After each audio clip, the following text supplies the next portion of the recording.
जी हाँ, my dear students. तो आज हम पढ़ने वाले हैं कंप्यूटर नेटवर्क्स। मेनली जो स्कूल्स में पढ़ रहे हैं, जो कॉलेजेस में पढ़ रहे हैं बच्चे, उन्हें कंप्यूटर नेटवर्क्स पढ़ने में बड़ी समस्या आती है। लेकिन बहुत मज़ेदार सब्जेक्ट है। आप जब इसे पढ़ेंगे और छोटे छोटे स्टेप्स के साथ, आपको पता भी नहीं लगेगा आपने कंप्यूटर नेटवर्क सीख लिया। और इतना इंटरेस्ट बन जाएगा, आप बोलेंगे कि मुझे हायर एजुकेशन में भी कंप्यूटर नेटवर्क्स को कहीं ना कहीं ज़रूर पढ़ना है। ठीक है। तो हम कहीं ना कहीं अपना एक सोशल नेटवर्क बनाते हैं, करते हैं सभी लोग। व्हाट्सअप यूज़ करते हैं। ठीक है। सोशल नेटवर्किंग के थ्रू हम कहीं ना कहीं कनेक्टेड होते हैं, घर में घर वालों के साथ, फैमिली के साथ, सबका नेटवर्क है। फ्रेंड्स के साथ एक नेटवर्क है। इसी तरह हमारे पास जब हम कंप्यूटर की दुनिया में आते हैं, तो कंप्यूटर में भी जो डिफरेंट डिवाइसेस हैं वो सारी नेटवर्क के साथ कनेक्टेड है। ठीक है। अब आपको ये दिख रहा होगा कि यहाँ क्या लिखा है। ये लिखा है pan, this is your private area network. देखिए यहाँ पर कितने भी डिवाइसेस हैं, ये सारी सिस्टम के साथ कनेक्टेड हैं। अब आप लोग अपने फ़ोन को, या मोबाइल फ़ोन को, या टैबलेट को, या अपने घर के डिफरेंट गैजेट्स को किसी ना किसी तरह कनेक्ट करते हैं। ठीक है। जब आप इन सारी डिवाइसेस को कनेक्ट करते हैं, तो each device will be considered as a node. ठीक है। Each device will be considered as a node. ठीक है। चाहे वो आपका लैपटॉप है, जिसको भी हमने ब्लूटूथ के साथ अपने सिस्टम के साथ कनेक्ट कर दिया है, तो वो आपके साथ एक नोड की तरह एक्ट करती है। ठीक है। तो नेटवर्क क्या होता है? नेटवर्क होता है, अब एक बंदे को हम नेटवर्क नहीं बोल सकते कि अकेला पर्सन खड़ा है वो नेटवर्क में। नहीं जी। ये सिग्नल आने वाला नेटवर्क नहीं है कि हाँ जी, कि मेरे को मेरे फ़ोन में नेटवर्क नहीं आ रहा। नहीं। ठीक है। ये नेटवर्क है कि जो आपकी डिवाइसेस मिलकर बनाती हैं। जो आपका सिस्टम है वो आपस में कम्युनिकेशन करने के लिए किसी ना किसी मीडिया का यूज़ करता है। चाहे वो वायर्ड मीडिया है, चाहे वो उसका वायरलेस मीडिया है। वायर्ड मीडिया मीन्स जब हम किसी दो डिवाइसेस को वायर के साथ कनेक्ट करते हैं। मान लीजिए ये आपके हेडफोन्स हैं। हेडफोन्स को अगर मैं वायर के साथ इस सिस्टम के साथ कनेक्ट करूंगी, तो वो बन जाएगा आपका वायर्ड मीडिया, जिसको बोलते हैं डेडिकेटेड मीडिया। ठीक है। डेडिकेशन से बस वो लाइन बन गई है, वो डेडिकेशन के साथ अपना डेटा ट्रांसफर कर रहा है। बाकी जो डिवाइसेस हैं वो इन बिटवीन कोई इंटरफियर नहीं कर रही हैं। ठीक है। धीरे धीरे चीजें समझ आ जाएंगी। ठीक है। तो आपके पास क्या हुआ, डेडिकेटेड मीडिया के थ्रू आप क्या कर रहे हो, चैनल की कम्युनिकेशन कर रहे हो। ये डिवाइसेस आपके साथ कनेक्टेड है। प्रिंटर है, कंप्यूटर है, और एनी मशीन, कोई भी ऐसी मशीन। आजकल हम पढ़ते हैं वाईफाई प्रिंटर है, वायरलेस प्रिंटर है। ठीक है। तो वो सारी क्या है, कोई भी डिवाइस, कोई भी नोड। नोड, बार बार रिपीट करूंगी मैं इस चीज को, तो आप थोड़ा ध्यान में रखें कि ये जो जितने भी डिवाइसेस हैं that can be considered as node. जो भी डिवाइसेस हैं वो आपस में कम्युनिकेशन कर सकती हैं, यानी कि कैपेबल हैं कम्युनिकेशन करने के लायक। इस सिस्टम के साथ ये डिवाइस आपस में कम्युनिकेशन कर सकती है। इसके पास ऐसी कैपेसिटी है कि ये डायरेक्टली इस डिवाइस के साथ कम्युनिकेशन कर सकती है, whether by using the wired media और द वायरलेस मीडिया। ठीक है। तो ये जितने भी मीडियाज होंगे, इसके थ्रू जो भी कम्युनिकेशन होगी, यानी कि those devices that having the capability for the communicating in the network is referred to as the node। ठीक है। तो ये सारी डिवाइसेस क्या हैं, आपके पास नोड है। जब भी हम इफेक्टिव कम्युनिकेशन करते हैं, यानी कि जब हम दो फ्रेंड्स आपस में बात कर रहे हैं, दो फ्रेंड्स अगर हम आपस में बात कर रहे हैं, तो हमारी कम्युनिकेशन क्या होनी चाहिए, इफेक्टिव होनी चाहिए। ठीक है। अब इफेक्टिव कैसे कंसीडर करी जाती है कंप्यूटर्स में, हम कहते हैं फर्स्ट इफेक्टिव का सिनेरियो है जी, परफॉर्मेंस बहुत अच्छी होनी चाहिए। परफॉर्मेंस, परफॉर्मेंस के लिए performance is determined by the various factors. Performance कैसे मेज़र की जाती है, अभी किसी बच्चे की मुझे परफॉर्मेंस मेज़र करनी है, सिर्फ ये देखूंगी कि हाँ वो बच्चा सारी क्लासेस लगाता है, नहीं, हम उसकी और भी चीज़ें देखेंगे। वो हमेशा डिसिप्लिन्ड है। ठीक है। डिसिप्लिन्ड है, क्लासेस लगाता है, उसका रिस्पॉन्स कैसा है, जब हम उसको क्वेश्चंस पूछते हैं तो वो किस तरह से आंसर देता है, उसको कितना टाइम लगता है हमारी बताई हुई चीज़ों को समझने के लिए। तो जब हम दो सिस्टम्स की, दो डिफरेंट डिवाइसेस को कम्युनिकेशन के लिए डालते हैं, तो हमारे पास मेनली फैक्टर्स क्या होते हैं, we will consider here the transit time, response time, throughput and delay. These are the some major factors. Factors तो और भी हैं, बट परफॉर्मेंस के लिए हम क्या करते हैं, इन 4 मेन फैक्टर्स को वेरियसली यूज करते हैं। क्या है? Transit time. Transit time refers to the amount of time taken by a message to travel from one device to the another. एक डिवाइस से जब आपका डेटा दूसरी डिवाइस तक कितनी देर में पहुंच रहा है, ट्रांजिट करने में कितना टाइम लग रहा है। एक ने अपना डेटा कंप्लीटली छोड़ दिया है, कंप्लीटली रिसीव करने के लिए दे दिया है कि आपने मेरा डाटा फ्रीली आप यूज कर सकते हो, तो दूसरी मशीन उसको कितने जल्दी टाइम में यूज करेगी, that is your transit time. ठीक है, तो कितना टाइम लगा आपके उस मैसेज को एक मशीन से दूसरी मशीन तक पहुंचने के लिए। नेक्स्ट है आपका जी रिस्पॉन्स टाइम। रिस्पॉन्स टाइम क्या होता है? Refers to the time elapsed between the user initiates the request and system starts responding to this request. Okay, तो रिस्पॉन्स टाइम क्या हुआ? मैंने किसी स्टूडेंट से क्वेश्चन पूछा और स्टूडेंट ने कितनी देर में उस क्वेश्चन को समझ कर के मुझे क्या आंसर देना है, उतनी देर में उसने रिस्पॉन्स करना शुरू करा। लेकिन इसके बीच का जो टाइम था वही था इसका रिस्पॉन्स टाइम, कि कितनी देर लगी उसे समझने में। मान लीजिए मैंने अपने सिस्टम से कहा कि मुझे मूवी देखनी है, या मैंने एलेक्सा को कोई कमांड दी और एलेक्सा मेरी बात को कितनी जल्दी अंडरस्टैंड करके उसका आंसर दे रही है, that is called the response time. Next is your throughput, refers to the amount of work done in a unit time. There are certain other factors. ठीक है, थ्रूपुट क्या होता है? Number of units processed per unit time. एक unit time में कितना data जो है वो प्रोसेस किया गया। जैसे मान लीजिए हम बोलते हैं कि अभी नेटवर्क की स्पीड ना 64 kbps की आ रही है, अब mbps की आ रही है, अब 50 mbps की आ रही है, तो वो क्या है? दैट इज योर थ्रूपुट, कि आपका work day per unit kbps, S को ध्यान दीजिए, किलो बाइट्स पर सेकंड, कि आप एक सेकंड में कितना number of kilo bytes of data जो है आपका सिस्टम ट्रांसफर कर रहा है, that is called the throughput. देखिए यहाँ पर कुछ मैंने नोट भी लिखा है आपके लिए। टू अचीव ग्रेटर परफॉर्मेंस, अगर मुझे ग्रेटर परफॉर्मेंस को अचीव करना है, we need to improve throughput. हमें थ्रूपुट को इम्प्रूव करना है। रिड्यूस क्या करना है?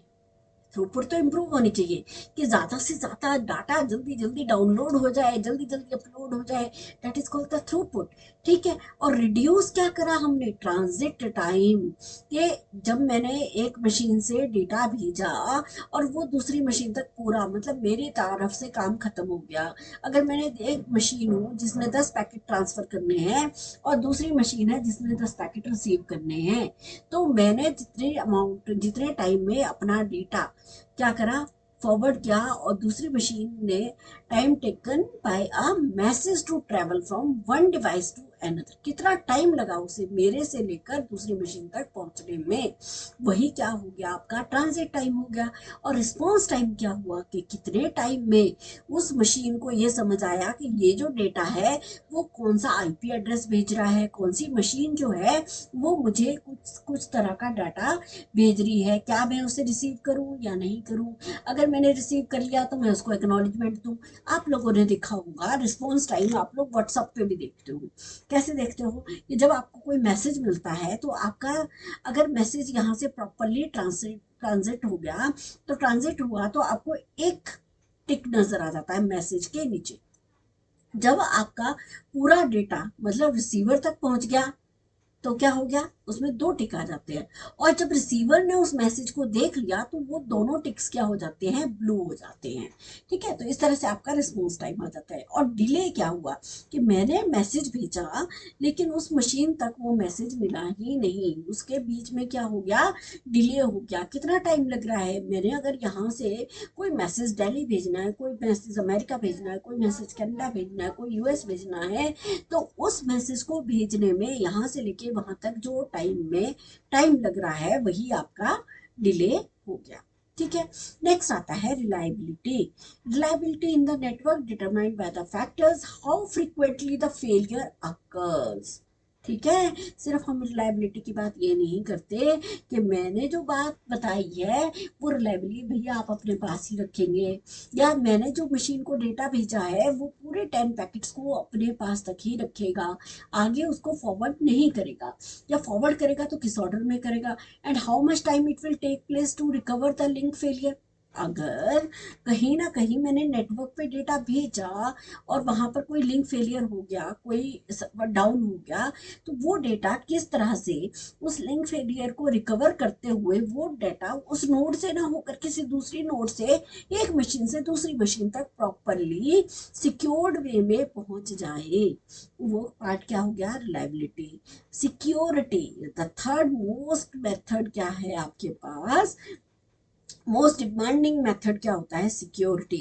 आजकल हम जितनी भी ट्रांजैक्शन करते हैं, हम फीस डिपॉजिट करा रहे हैं, हम बिल्स डिपॉजिट करा रहे हैं, हम इंटरनेट पे कोई इन्फॉर्मेशन देख रहे हैं, हम अपनी इमेजेस डाउनलोड कर रहे हैं, अपलोड कर रहे हैं, हम इतना सारा डेटा जो सिस्टम के थ्रू इस वर्चुअल वर्ल्ड में जी रहे हैं, कहीं ना कहीं हमें कहीं सिक्योरिटी की रिक्वायरमेंट रहती है। A network must also provide the security by not only protecting data, सिर्फ हमें डेटा को ही प्रोटेक्ट नहीं करना है from damage, but also from unauthorized access. सिर्फ हमें डैमेज से नहीं बचाना कि भाई मैंने अगर 10 पैकेट भेजे एक मशीन से तो दूसरी मशीन तक 10 पैकेट प्रॉपरली रिसीव हो जाए, नहीं, हमें उसकी सिक्योरिटी भी देखनी है कि जब मैंने एक डेटा एक मशीन से भेजा दूसरी मशीन तक तो वो प्रॉपरली वहां तक पहुंचे, लेकिन उसको कोई बीच में एक्सेस ना करे।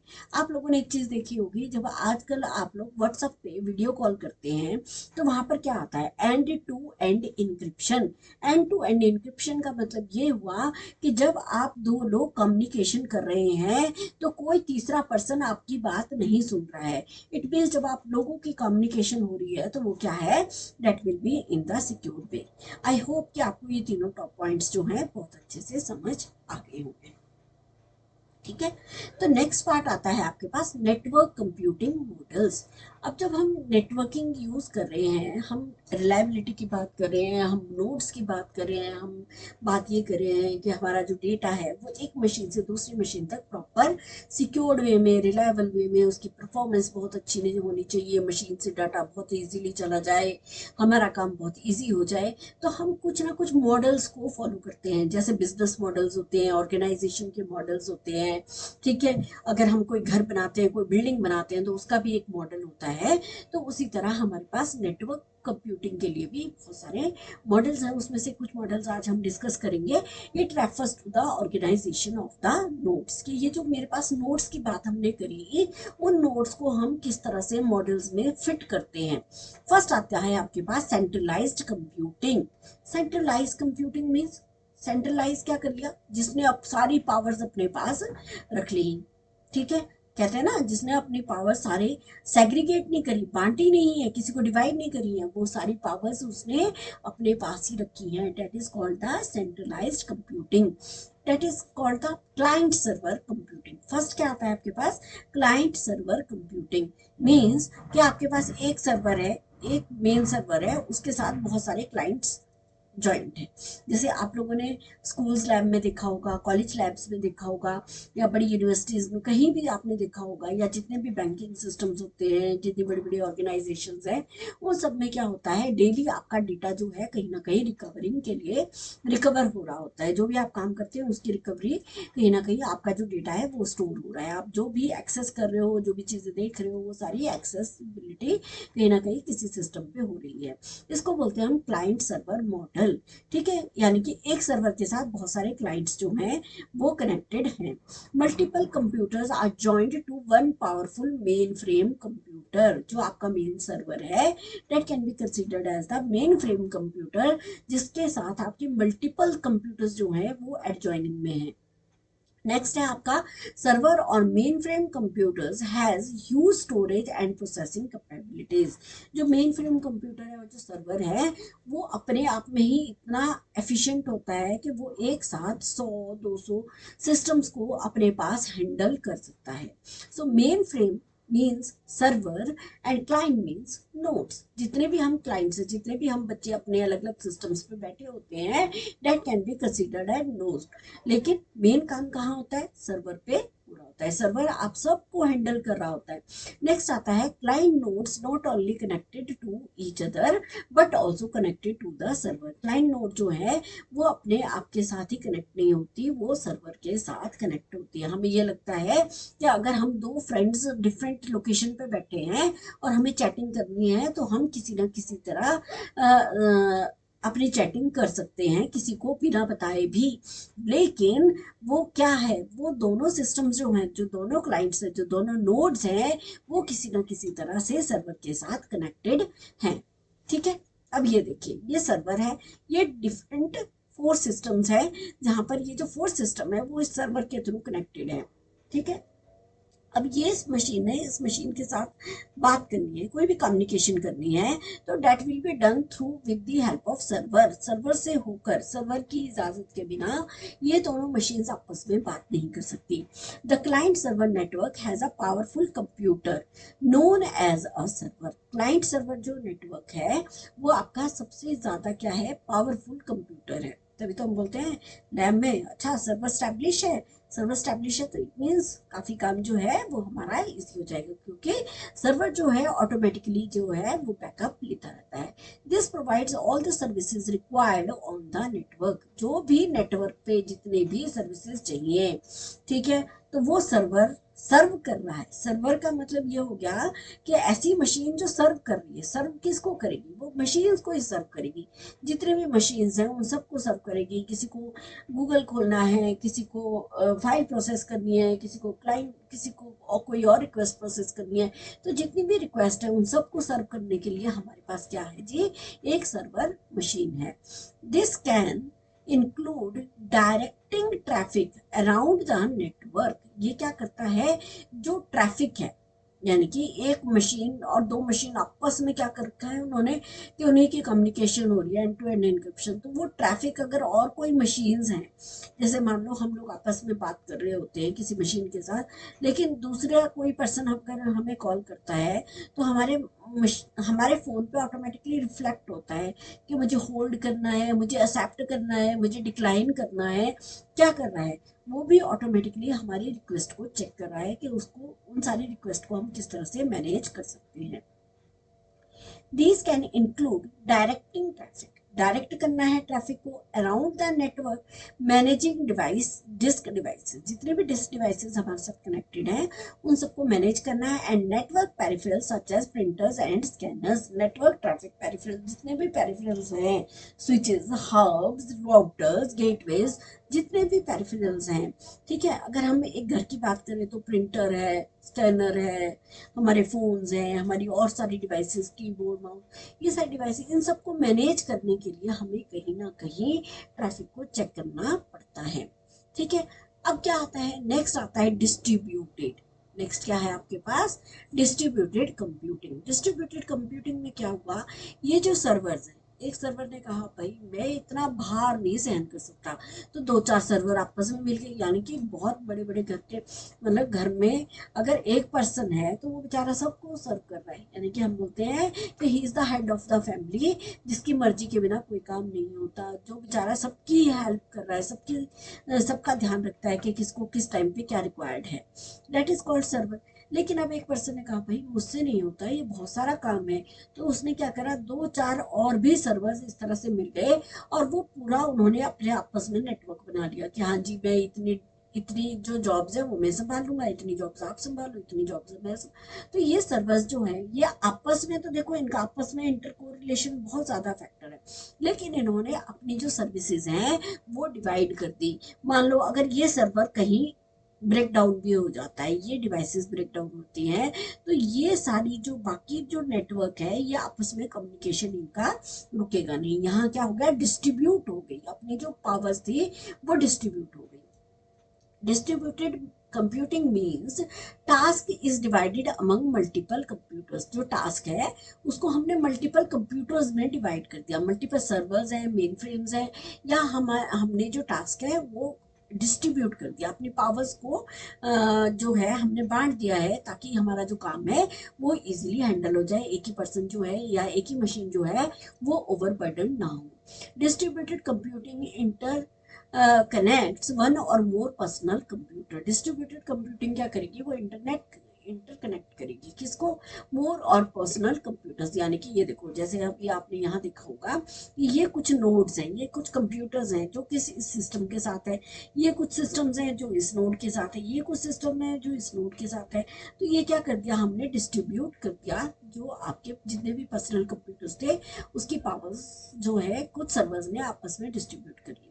ठीक है, आपका जो भी काम है वो डिफरेंट मशीन्स पे अब हम सेव कर सकते हैं। एक ही मशीन पे नहीं होगा कि मान लीजिए एक सर्वर डाउन हो गया तो हमारा काम रुक जाए, नहीं ऐसा नहीं होगा। ठीक है, so here we are using here distributed computing. The nodes are capable of processing their own data, मतलब अपना डेटा तो प्रोसेस कर ही सकता है, and relay on network for services other than the data processing. सिर्फ डाटा प्रोसेस ही नहीं करना है कि सिर्फ डेटा, जो कंप्यूटर मैंने फाइल बनाई, कॉपी करी, टाइप करी, सेव करी, नहीं, वो और भी काम कर रहा है, हमारे प्रोसेसेस को मैनेज कर रहा है। अभी जैसे अगर मैं आपको अपनी डेस्कटॉप पे ये फाइल दिखा रही हूँ, लेकिन इन द बैक एंड हमारा जो ऑपरेटिंग सिस्टम है वो भी बहुत सारे प्रोसेसेस को कर रहा है। इवन ये देखिए, ये जो माउस है ये भी चेक कर रहा है कि किस तरह से स्क्रीन पे मूव कर रहा है, कहाँ मैं क्लिक करूंगी तो एकदम वो ऑटोमेटिकली नई वैल्यू जो है वो चेंज हो रही है। ठीक है, तो बहुत सारी प्रोसेसिंग पावर जो है वो in behind of the file भी चली रहती है। It allows various services like network sharing, hardware sharing and file sharing. ठीक है, जैसे आप लोगों ने मोस्टली देखा होगा, सर्वर्स में देखा होगा, साइबर कैफेज में देखा होगा, कंप्यूटर लैब्स में देखा होगा कि हम हार्डवेयर को शेयर करते हैं। हार्डवेयर मीन्स सबसे पहली बात तो हमने सर्वर को शेयर कर लिया। सेकंड, आपने देखा होगा बहुत सारे पूरी लैब में एक ही आपके पास नेटवर्क प्रिंटर लगा होता है, तो वो क्या कर रहा है, आपकी वेरियस सर्विसेज को, यानी कि वेरियस नेटवर्क की डिवाइसेस को एक्सेस कर रहा है, सर्विसेज को शेयर कर रहा है। तो इस तरह से आप डिस्ट्रीब्यूटेड कर दिया, हमने अपनी जो पावर्स है उसको डिस्ट्रीब्यूट कर दिया। नेक्स्ट आता है कोलैबोरेटिव कंप्यूटिंग। कोलैबोरेटिव क्या हुआ, जो आपका क्लाइंट सर्वर आर्किटेक्चर था और जो डिस्ट्रीब्यूटेड था, इन दोनों को मर्ज करके हमने एक नई कंप्यूटिंग बनाई, that is called the collaborative computing. The nodes are able to serve the basic needs of their user, but they are dependent on some other computers for processing some requests. मतलब कोई specific request अगर process करनी है तो वो collaboratively, मतलब कोई, जैसे 4 टीचर्स बैठे हैं, किसी बच्चे ने कोई अपनी प्रॉब्लम लेके आया, तो वो 4 टीचर्स में से कोई ना कोई उसकी प्रॉब्लम अगर सॉल्व हो जाती है, तभी तो क्या करते हैं, जैसे कॉलेजेस होते हैं वहाँ पर कमेटीज बनाई जाती हैं कि कमेटी में एक नहीं तो 5 मेंबर्स हैं, अगर 2 मेंबर्स नहीं भी हैं तो भी उस पर्सन की प्रॉब्लम जो है वो सॉल्व हो जाएगी, रुकेगी नहीं। तो इसी तरह से कोलैबोरेटिव कंप्यूटिंग में होता है कि किसी एक पर डिपेंड ना हो, एक पे डिपेंड नहीं होता, वो जो मल्टीपल सर्वर्स है वो आपस में मिलकर क्या करेंगे, उस प्रॉब्लम को सॉल्व करेंगे। नेक्स्ट क्या आता है, हमें कंप्यूटर नेटवर्क की ज़रूरत क्या है। नेचुरली अब हम सोशल नेटवर्किंग करते हैं तो हमें ज़रूरत है, हमारा फ्रेंड्स का नेटवर्क है तो हमें ज़रूरत है। इसी तरह कंप्यूटर में भी अगर हम नेटवर्किंग की यूज़ करते हैं तो उसकी कोई ना कोई रिक्वायरमेंट है, नीड है। क्या है जी, sharing the resources such as the printer among all the user. मान लीजिए जो भी हमारे पास रिसोर्सेज है, रिसोर्स क्या है जी, अगर 50 सिस्टम लगे तो 50 सिस्टम के लिए 50 प्रिंटर लगाएंगे, नहीं। अगर 50 सिस्टम है तो 50 सिस्टम के लिए 50 सर्वर लगाएंगे, नहीं। क्यों, क्योंकि हमें क्या करना है, हार्डवेयर कॉस्ट को भी रिड्यूस करना है।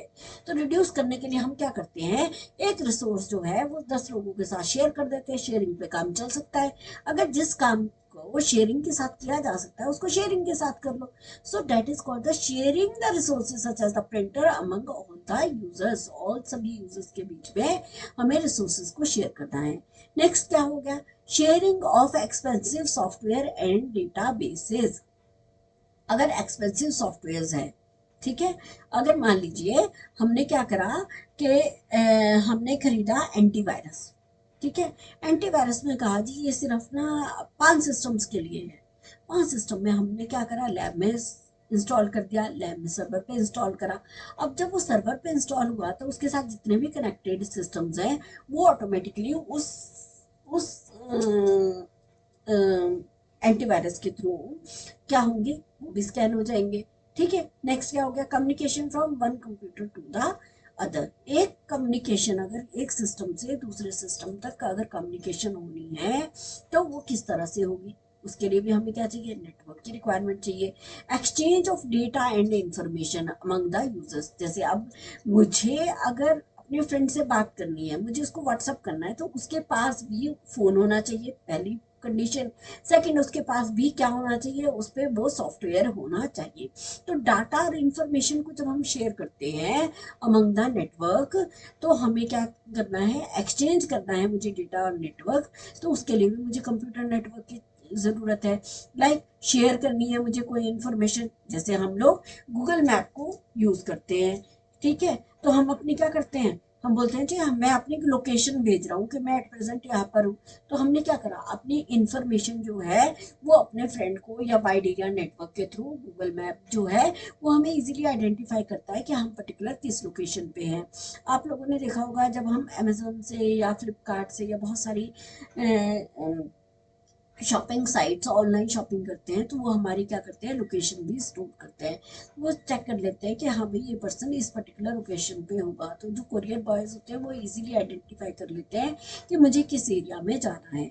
For connecting the computers between various buildings of an organization, ठीक है, कंप्यूटर्स को अगर मुझे कनेक्ट करना है, एक ही बिल्डिंग में डिफरेंट पार्ट्स हैं, यानी कि एक ही बिल्डिंग में डिफरेंट स्टोरीज हैं, ठीक है, उस पे करना है, या मुझे डिफरेंट बिल्डिंग्स में नेटवर्किंग को शेयर करना है, तो उसके लिए हम क्या करते हैं, वहाँ भी मुझे कहीं ना कहीं नेटवर्क की ज़रूरत है। और एजुकेशनल पर्पजेज, इस टाइम तो कोविड के टाइम में तो सबसे बड़ी बात यह है कि एजुकेशन ने नेटवर्क का इतना अच्छा बेनिफिट उठाया है कि बच्चों की एजुकेशन नहीं रुकी, चाहे वो स्कूल्स के बच्चे हैं, चाहे वो कॉलेज के बच्चे हैं, चाहे बड़े बड़े सेमिनार्स हो रहे हैं, वर्कशॉप हो रहे हैं, लेकिन एजुकेशन जो है वो कंप्यूटर नेटवर्किंग के थ्रू कहीं भी नहीं रुकी है, ठीक है। सो बेनिफिट्स अमंग, जो हमने नीड्स पढ़ी थी भाई हमारे बेनिफिट बन गए।